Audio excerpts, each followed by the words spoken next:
When we got home, Bryce asked for a few hours to distress before my barrage of questions. He spent most of it reading a gothic mystery novel on the sofa, as well as retreating into his room to do some private journaling. The evening settled in, and Bryce finally scuttled into my room. "The mayor, huh? When were you planning to tell me that was what you did here?" He threw his arms up in exasperation. "Look, He struggled. "I don't know, I'm not sure if I ever would have felt comfortable mentioning it if I'm being honest. I never chose the job. They gave it to me when I got here. And since then, I've just been trying to get by." I only had one glaring question on my mind at this point. Everyone in that building said that you hated Meredith Lane. People here say stupid stuff. Literally none of that is. "Bryce, just please tell me you didn't order for that poor woman to get chained and tortured like that." Bryce stared at me, aghast. "Do you really, actually think I'm capable of something like that?" Of course, in the moment I told him no. But as I lay there in bed that night, the question spun around in my head. Was Bryce capable of great evil? The guy I'd known my whole life? No. The guy who's been trapped in this demented town for months now. I'm not sure.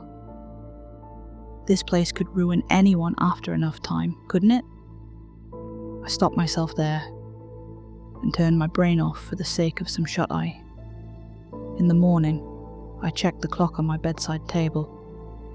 7:15 a.m. That's twice now. I entered the dining room. Bryce had left breakfast on the table for me. Sweet of him.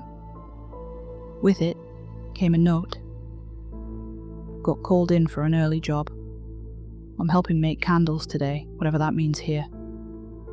I know it's in your DNA to be brash, but please don't do anything stupid while I'm gone. Stay home, and if for some strange reason you still decide to wander out, stay far, far, far away from the graveyard.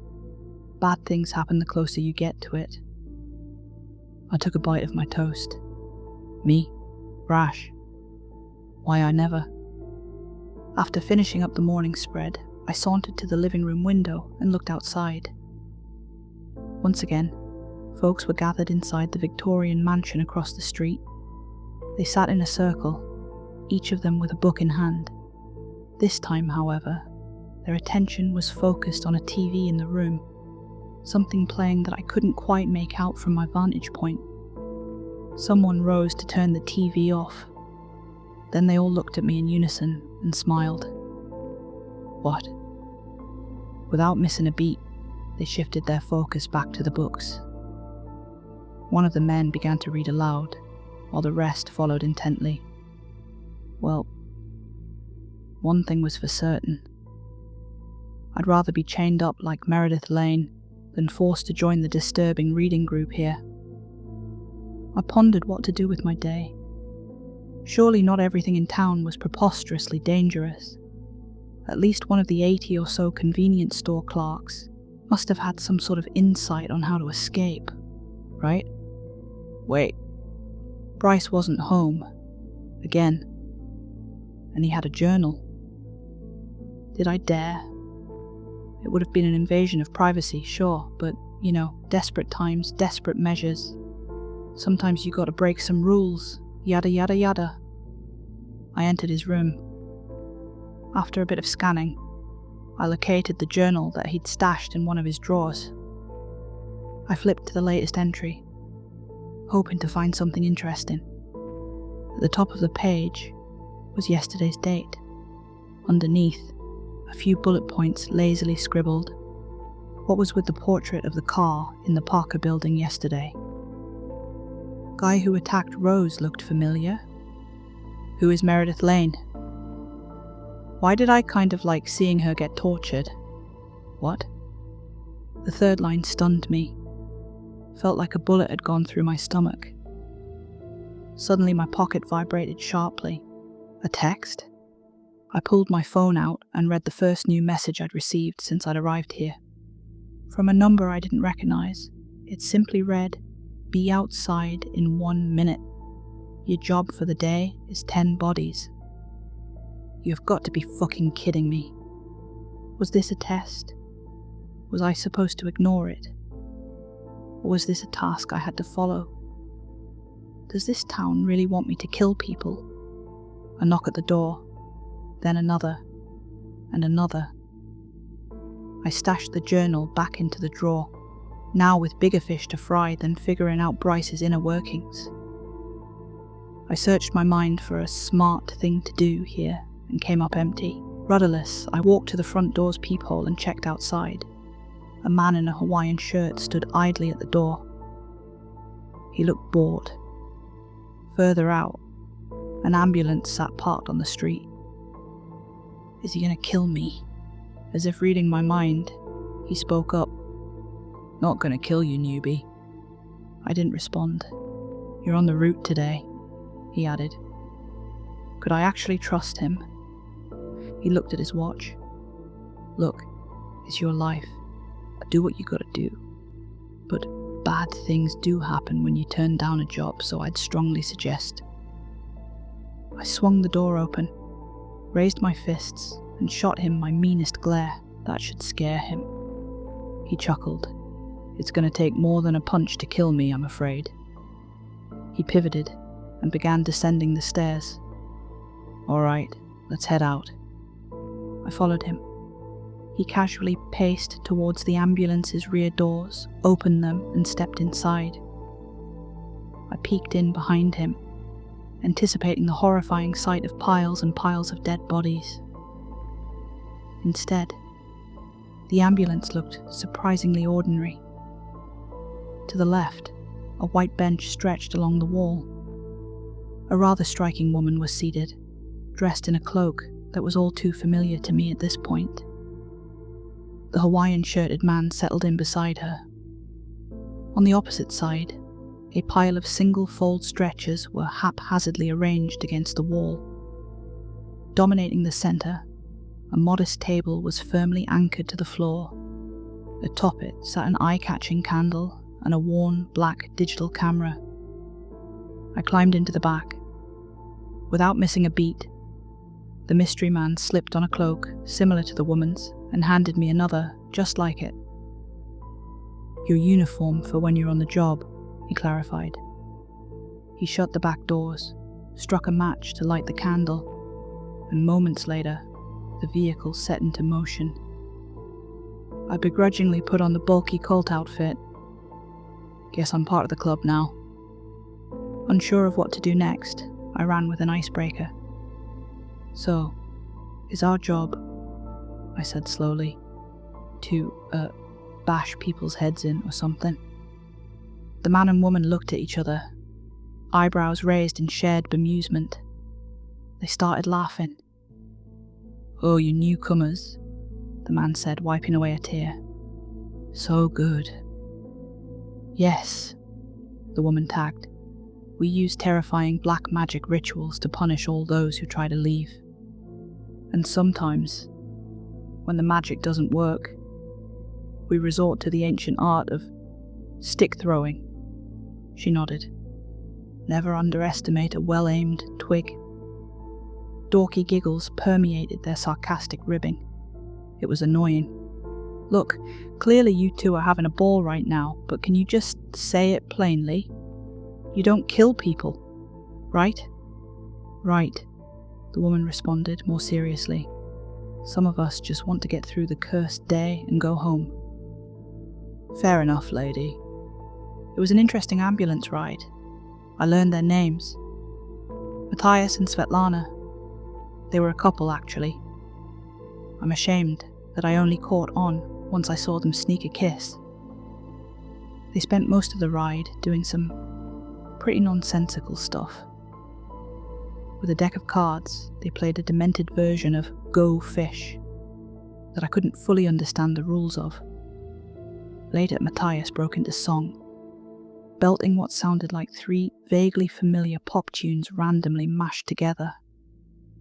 Svetlana knew it and sang along, which is I guess what mattered.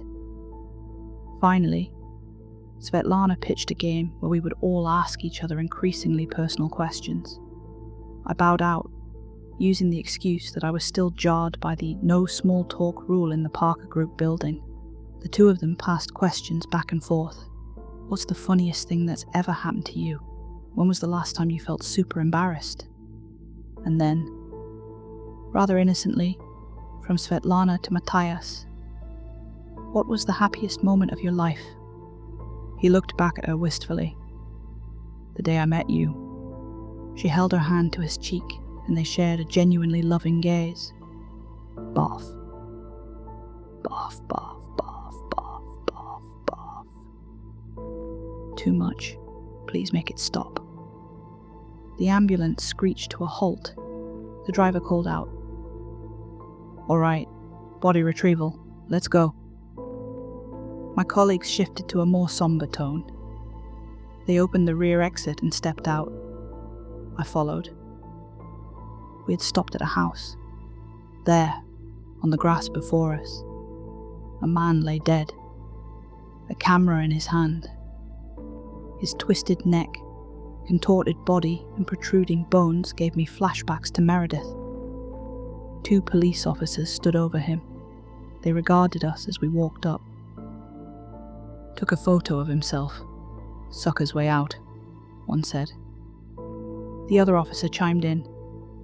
You gotta question the logic. Did he think this would somehow be a shorter death? The first mimed taking a photo, voice high-pitched in imitation.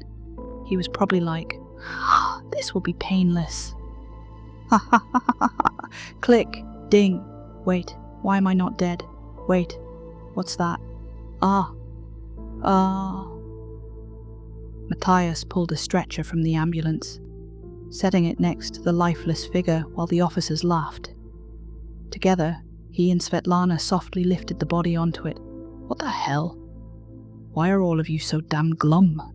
One of the officers said. He turned to me. You especially. Svetlana and Matthias lifted the stretcher and brought it into the ambulance. The officers closed their distance with me. You're pretty tense, the second officer remarked. Maybe living with the mayor is starting to take its toll on you. Matthias called from the ambulance. All right, let's go, Rose. But I couldn't move. The collective stare of the officers had me petrified. The first officer leaned in closer. I'm sure you know the mayor is terrified of cops, don't you? He has a whole page about it in that diary of his you snooped this morning. How could they possibly know? What? Do you not realize we see everything? Do you actually think your rule breaking is going unnoticed? I backed away from them as if they were 2 lurking panthers. No sudden movements. Calm. Deliberate. Any misstep could spell doom. Gently, I felt for the edge of the ambulance before hoisting myself through the rear doors. I closed them behind me. Mercifully, the ambulance rolled forward. I settled into my seat. As the fear subsided, involuntarily, my eyes swelled up. Matthias placed a hand on my shoulder. Svetlana gently touched my arm. Don't worry about those creeps, said Matthias. Those shits won't do anything to you, she added. They just talk. I appreciated the gesture. Unfortunately, it was hard to feel great with the grim sight of a mangled corpse in front of us. Matthias shook his head at the sight. Even with how hellish all of this is, I'll never understand doing something like that to yourself. Svetlana gazed at the stretcher, her eyes full of compassion. Perhaps he just wasn't strong enough to handle it anymore. Matthias shrugged, despite some weak attempts at small talk from all 3 of us. It was hard to shake the dismal air now permeating the ambulance. The ride went on for a good while, until... Destination! The driver called. The vehicle jolted to a stop. Svetlana pushed the doors open, revealing a vast forest expanse. The trees, though large, was spread out and sparse. In the distance, I spotted a thick, white fog that seemingly stretched out into eternity. Were we at the edge of town? One by one, we exited the ambulance, our steps crunching on the leaves underneath. The rear doors had been left ajar. "Okay," I started. "So, what do we—" I was interrupted by the click of a camera. I shuddered. Svetlana held me still as the sound of another click went off. Then another. "What's happening?" "Don't worry," she soothed. "We only have to collect the bodies." I realized that each echo of a click was accompanied with a piercing flash contained within the smothering mist ahead of us. What was this? A gentleman I barely had time to notice stepped out from behind a nearby tree and paced toward the fog. He muttered under his breath, "It'll be okay. It'll all be okay. Just a quick snap. I won't even feel it. Then I'll be free." He crossed the threshold into the fog and ventured deeper, becoming more of a faint trace with each step. In my peripheral, I noticed another woman in tattered clothes step across the forest and into the shrouding haze. Her mumbles barely reached my ears. "I believe in the walking fire, the holy serpent, the tree of life will perish for our salvation." In she went. From behind us, another man triumphantly jogged past, straight into the mist. He shouted out as he did, "It's a fucking mirage. There's nothing real keeping us here." Deeper he went, until he was just a speck in the white veil. Everything was a lie. Click, click, click. Each click was accompanied with the sound of a harsh pop and a powerful flash within the fog. The sound of bodies dropping. And then, as if they were the tide coming in, the bodies softly and effortlessly slid right out of the fog, right in front of us now. Bodies with pulverized heads, like all the others I'd seen the ambulances drop off. I tried to process what I was seeing. Matthias, meanwhile, was all business. He pulled small stretchers out of the ambulance and began positioning them next to the bodies, sighing all the while. "Quota was 10, so this should be pretty quick," he said. I scanned the environment closely. Far off, more lifeless forms lay scattered. The clicks continued, lights flashing, bodies floating out of the fog.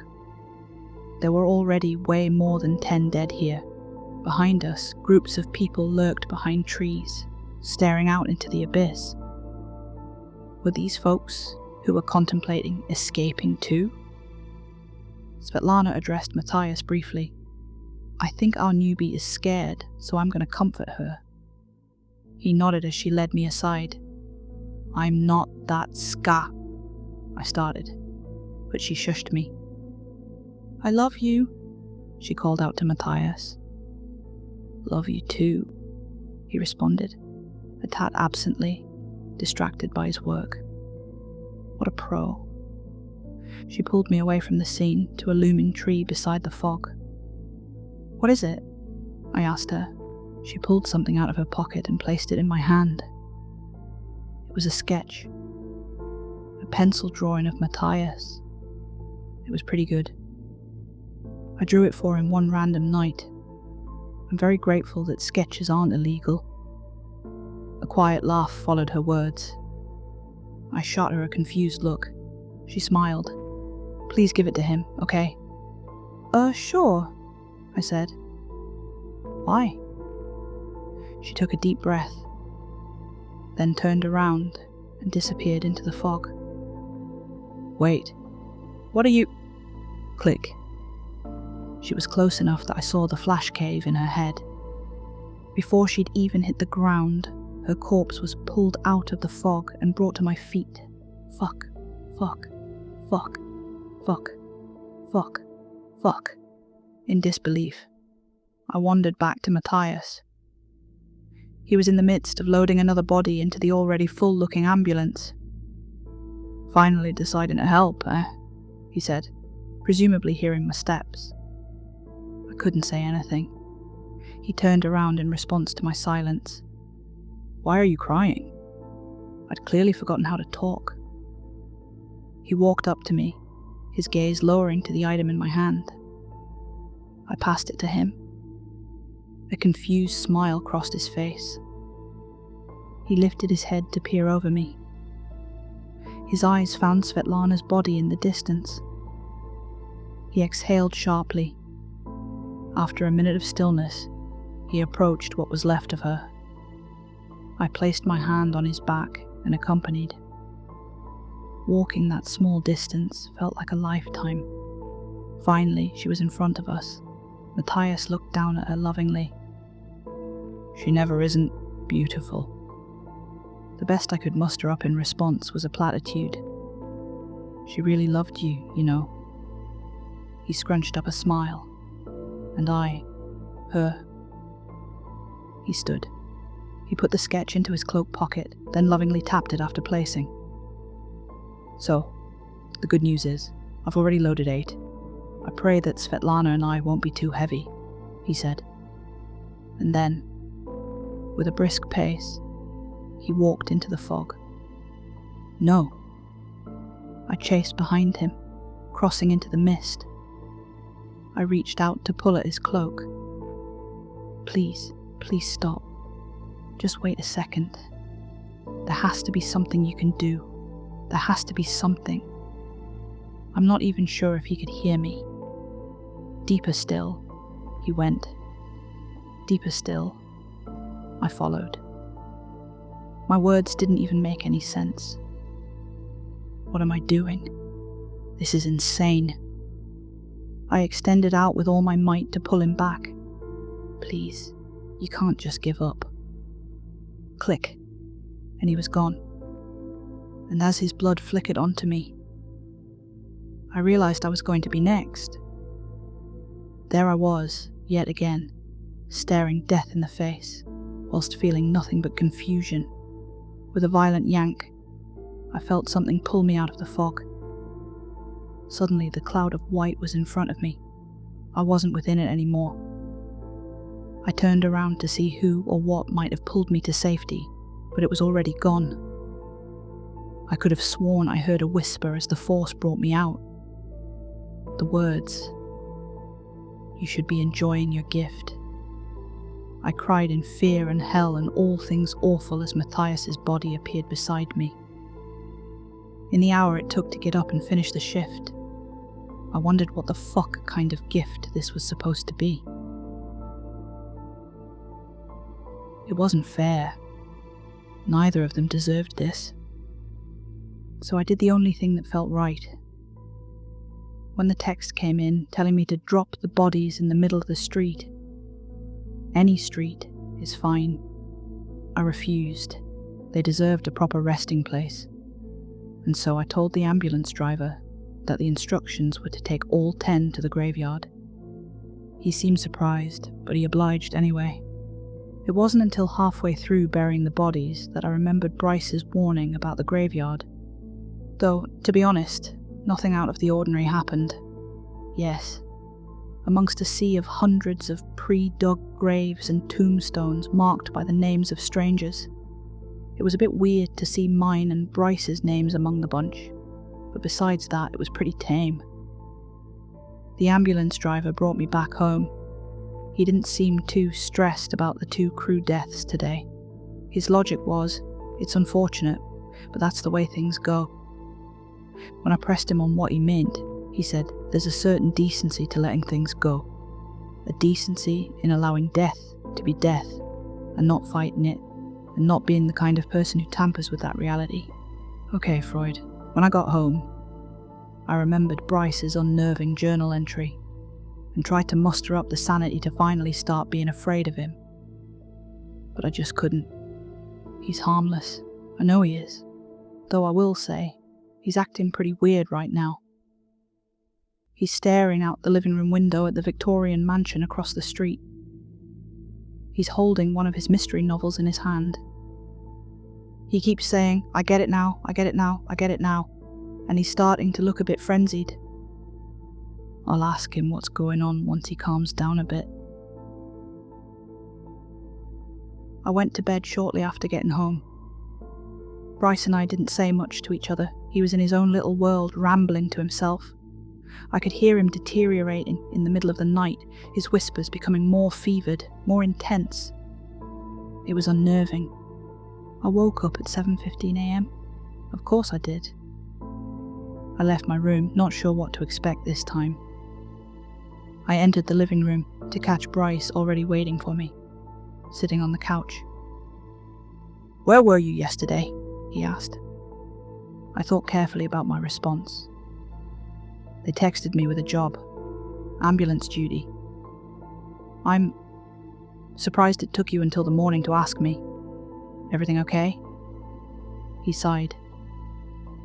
They made me do that ambulance job too, body retrieval. It was horrific. He looked at me intently. "Rose, I've been noticing some things here.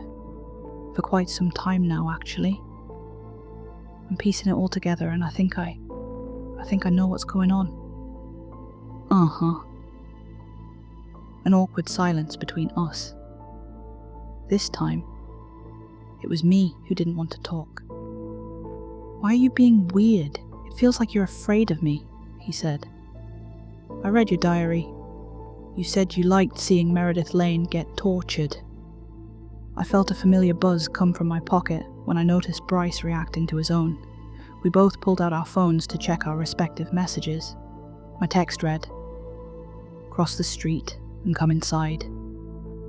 Instinctively, I glanced through the living room window. In the Victorian mansion opposite, a man stood by the balcony, phone in hand. I turned to Bryce. "What does your message say?" "They're telling me to stay home today." "You?" "Huh, guess they just want me." I swallowed nervousness. "They want me to join them across the street." Bryce got up from his seat and looked outside at the opposing mansion. "My boss wants you to visit." "Your boss lives there." "Actually, you know what? It doesn't even matter. I'm tired of trying to understand this stupid place." I turned away from Bryce, walked to the front door and opened it. I stepped outside. "Rose, wait," he called. All of my rule breaking had clearly gotten the attention of the powers that be. I was afraid, sure, but still. It was time to get this over with. I walked down the stairs and ventured onto the pavement. I heard Bryce's footsteps echoing behind me. He grabbed my shoulder. "Hold on, let's just think this through. The folks in that mansion, my boss, the town planner, they run this place." "Well, thanks for the heads up, Mr. Mayor," I replied. He whispered close to me in a panic. "Look, I've only ever met my boss. For the rest, I've just heard stories. Not great stories, mind you. The town planner, apparently she's a real monster." I turned around and faced him. "Go home, Bryce. They asked for me, not you." He stood resolute. "I'm coming." I shrugged. "Suit yourself." I inched up the stairs to the mansion. As I did, I looked through a nearby glass-panelled wall to notice that the creeps, socialites, were in the middle of their book club again. A room in broad daylight filled with lit candles, for some reason. I turned the unlock knob and entered. Inside, the man who had stood by the balcony greeted me with an unsettling eagerness. "Rose," he said. "You know my name," I replied. "Of course you do." "You've become quite the celebrity with your rule-breaking," he replied. His gaze lifted to Bryce. "I'm afraid you weren't included in the invitation." Bryce folded his arms. "Well, sorry boss, but I'm coming in too." "Is that so?" the man replied. The man, Bryce's apparent boss, made way for me to enter, so I took it. He blocked Bryce's way, however, and the two of them exchanged increasingly heated words. I'd already tuned them out. I continued onward, deeper into the mansion. I followed the voice echoing through the halls, the sound of the book club reader, paired with the rustle of flipping pages. "Let us begin," as we always do, with a recounting of the birth of this lovely town. I stepped closer until the doorframe revealed a group sitting in a circle of chairs inside. The speaker, open book in hand, continued reading. It's a story that starts with tragedy. The fateful morning when Meredith Lane ran a red light and crashed into Bryce, killing him instantly. Right? Great book club. What sort of gibberish were they going to say next? This cosmic accident, spurred by something as inconsequential as Bryce's morning drive to the convenience store, gave rise to our creation. This place is obsessed with convenience stores, I tell ya. I entered the room. Bryce left the mortal plane at 7:15 a.m., with Meredith departing hours later. But their deaths were undone. Meredith and Bryce now live as the two pillars of our neighborhood. Around me, dozens of candles were scattered. They are the two halves of a ritual that keep us tethered to the real world. A table sat in the center of the reading circle. A ritual taken upon by someone brash enough to defy reality. It bore a particularly unique candle, a Polaroid camera, and a photo just out of clear view. Brave enough to challenge truth, I walked into the center of the circle and arrived at the table, and see through the realization of the impossible. I looked at the photo. It was a picture of Bryce, demolished in the wreckage of a car. His head completely smashed in, pulverized. Wait, why did this look familiar? She still had something she wanted to say to him. She wasn't ready to let go. So she channeled her grief and attempted ritual after ritual after ritual. I looked at the woman reading the passage. Her face was veiled by a shadowy cloak. Her voice sounded familiar. Then, suddenly the hum of a TV. One of the readers had risen, as if on cue, to switch it on. The book club members lifted their heads from their laps to watch. I joined them. The static on the TV settled. Then, grainy footage. On screen was a woman who looked consumed with what appeared to be grief. Why was she in my room? The woman drew a pentagram on a parchment, drawing blood from a deep cut on her palm. Once she had finished the sigil's design, she lit 5 candles at its corners. The scene shifted. Now, the woman had a bowl of dark water in front of her. She whispered into a raven's feather, then delicately dipped it into the water and stirred. "Guide him back to me," she whispered. "Return to me a Bryce that will never, ever leave my side." Then, through the static, a new scene. This time, a Polaroid picture lay before her, with a distinctive candle flickering beside her. She was sobbing. Her fingers were smeared with blood. She held an obsidian knife and carved runes onto the picture while whispering a strange incantation. The TV flickered off. I stood petrified within the ring of seated strangers around me. "What the fuck is this?" They all smiled. "It's what you built, Rose. For Bryce." The cloaked woman returned her focus to the book. "We're almost done with the reading." She continued with the passage. Finally, she succeeded. Securing a special photo of the deceased's body in the wreckage, she sprung forth a ritual powerful enough to return him to life. But not just his body and spirit. No. Rather his full headspace, brought to concrete reality in the form of a town. A community where the resurrected could be surrounded by all the things that make up his mind. Fragmented thought forms, given solid life. What? How could this have even... The enchantress who brought upon the ritual would be split into 2. One half of her would go on forgetting this tragedy ever occurred, and would one day be called upon to enter into this constructed paradise. The other half of her, the one knowing the grief, would be born into this town to bring it to life. The reader shut her book. So did the others in the circle. The echo of steps pattering into the room. I turned to the source of the noise to see Bryce's boss, the man who had greeted us, holding an unconscious Bryce in his arms. "What? What did you do to him?" I asked. The man shook his head. "Fear not. I merely subdued him. The only thing that can actually kill Bryce is the graveyard." He smiled at me. "Welcome, Rose, to your creation." The room broke into applause. "Of course," the man continued, placing Bryce's body gently on the floor. It wasn't a singular effort. He stepped towards the woman in the cloak, the reader, and lifted the veil from her head. She looked identical to me.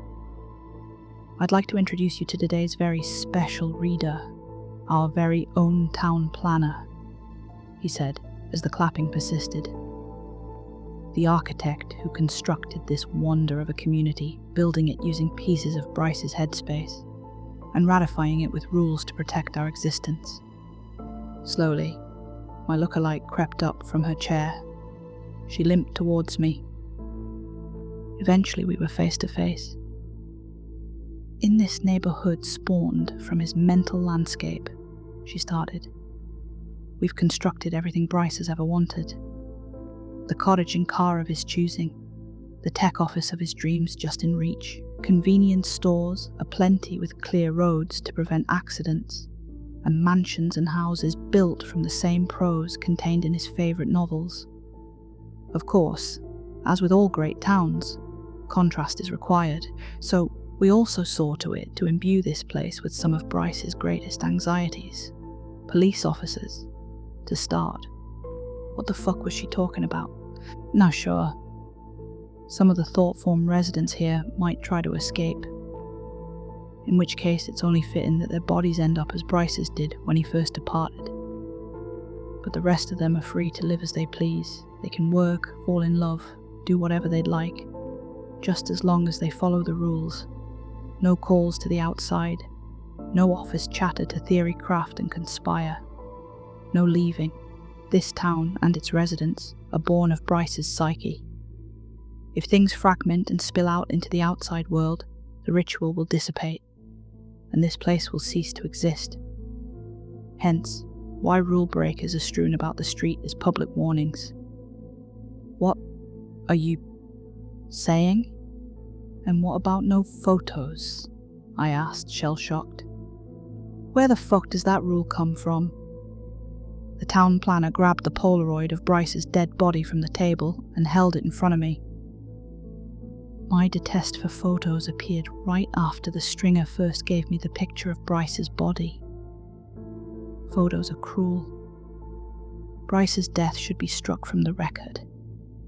And yet, by being the core of the incantation that birthed this town, this photo will never cease to exist. She tore up the photo. Immediately, there was a duplicate of it back on the table. You brought all of this to life with your beautiful brashness, she said. But it's time now for you to follow the rules and relish what you've built. Don't let your strong-headedness cheat you out of this. You should be enjoying your gift. I did this. Through the sheer horror, I had one last question for my doppelganger. And Meredith Lane, did you pluck her out of Bryce's headspace too? My other half smiled. While Bryce's subconscious would surely loathe the person who stole his life away, her current state is my creation alone. Think of it as a punishment for taking him away from us. I looked down at Bryce's unconscious body on the floor. I couldn't let go, I said. And so, I brought him back into hell. I glared at the physical manifestation of my grief standing before me. Do you really think he's happy with any of this? She gazed at me tenderly. I'm sure, deep down, he's happy to be alive again. And by bringing him back, you gave life to so many others. To the residents here, you are the creator. You made this happen. The circle of strangers beamed smiles at me. Strangers who would kill me for breaking the rules of the town I brought to life with my selfishness. You're right, I started. I made this happen. I stood over a lit candle on the table. And so, it's up to me to fix things. After all, the Lord giveth, and the Lord taketh away, right? I tipped the candle to the floor. A fire spilled onto the rug and spread. Immediately, I moved from windowsill to shelves to mantels, knocking candle after candle to the ground, igniting patches of fire around the room. The members closed in to stop me.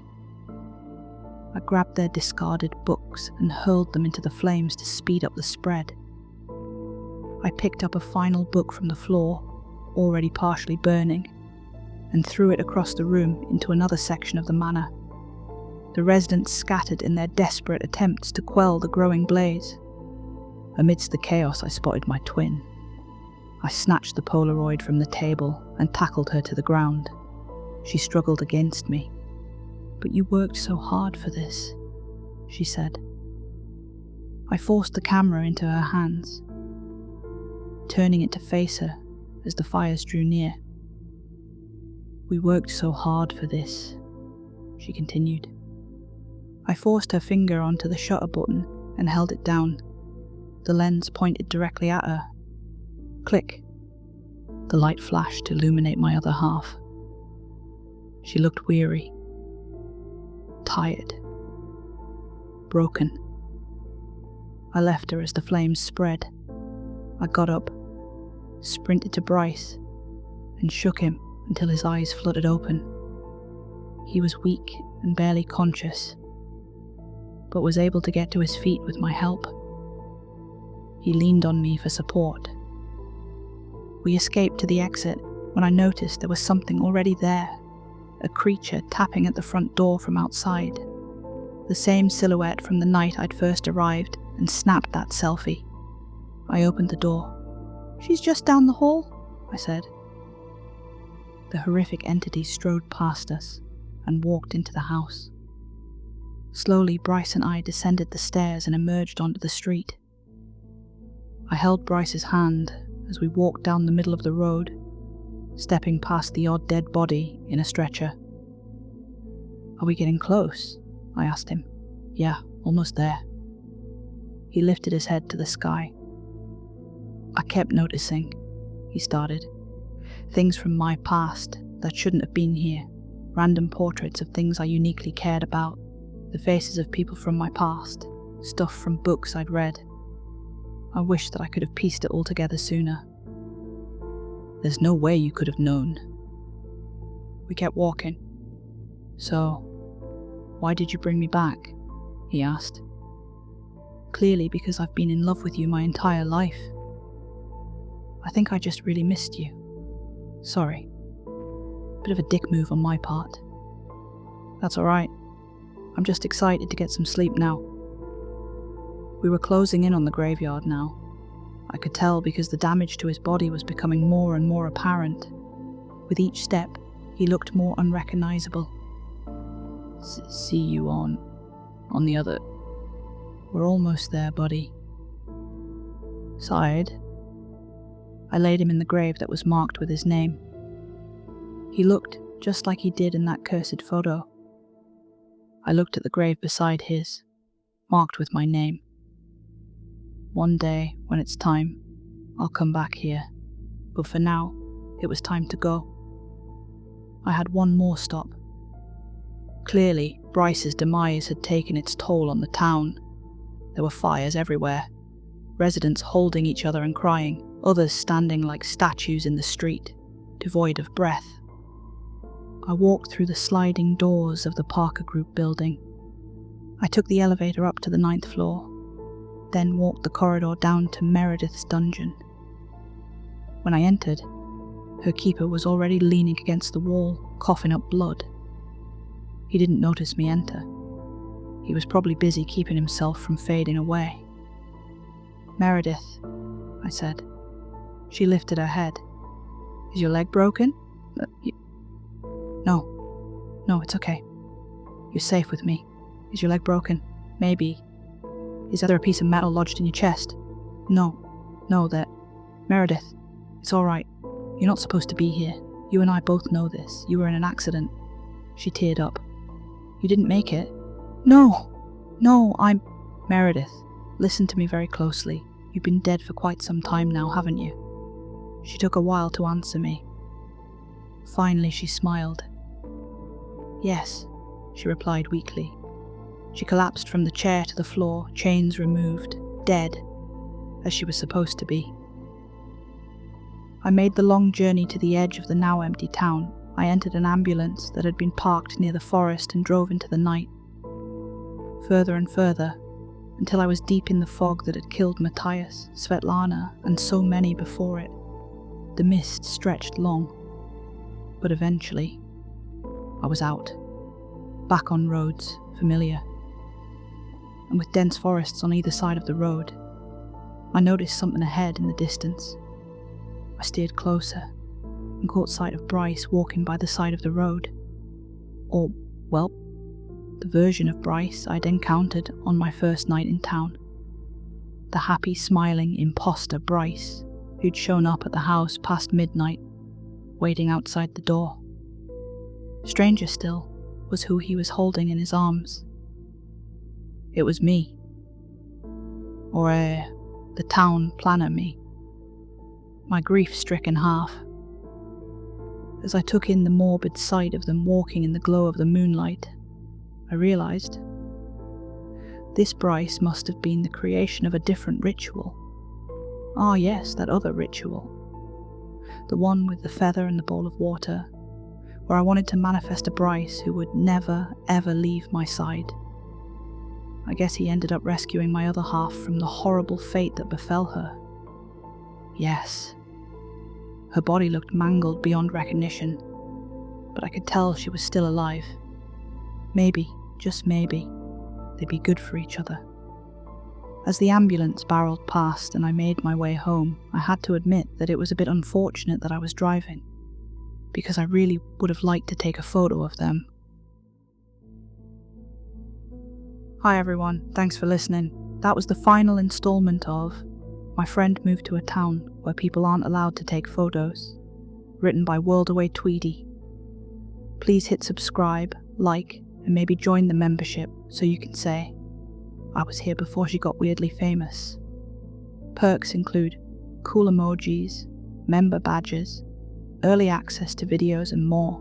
Oh, and I've lowered the top tier price, right down to its minimum, just in case anyone fancies an upgrade. You get everything from the first tier, plus merch discounts, member-only videos, and also have a story written about you if you stay for 3 months. Which would be a pretty cool thing to tell your friends, right? Yes, it would. Don't lie. Speaking of merch, I have merch now, so check that out. A massive shout out to my members. I can say members now. Mark Marthurn, 7322, and Evergnu. If you're on a mobile or tablet, please consider hyping the video. It pushes it a tiny bit further out into the YouTube wild. If you really, really enjoyed it, I think I have that super thanks button down there somewhere. Even £1 helps me toward my goal of making this a full-time thing.